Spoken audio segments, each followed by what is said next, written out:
ગઈકાલે માલવીયા નગર પોલીસ સ્ટેશનમાં જે બનાવ બનેલો હતો એ અનુસંધાને આઈપીસી 307 મુજબની ખૂનની કોશિશનો ગુનો દાખલ કરવામાં આવ્યો. એની તપાસ છે એ એસીપી સાઉથ ડિવિઝન કરી રહ્યા છે હાલ. અને જે એનો પરિવાર જે તે વ્યક્તિ છે જેને ઈજા થઈ હતી એમનું મૃત્યુ થતાં આમાં કલમ ઉમેરો કરવામાં આવ્યો છે.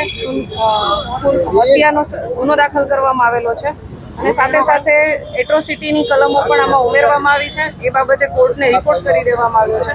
અને જે મરણ જનાર છે એમના પરિવારના જે પણ એમની રજૂઆતો હતી એ તમામ ધ્યાને લઈ અને ગુનો દાખલ કરી કલમનો ઉમેરો કરી અને આરોપીઓને સત્વરે પકડવા માટે રાજકોટ શહેર જ્યારે ગુનો દાખલ કરવામાં આવ્યો 307 મુજબનો ત્યારે કોઈના પણ નામ આપવામાં નહોતા આવ્યા કેમ કે એ લોકો ઓળખતા નહોતા.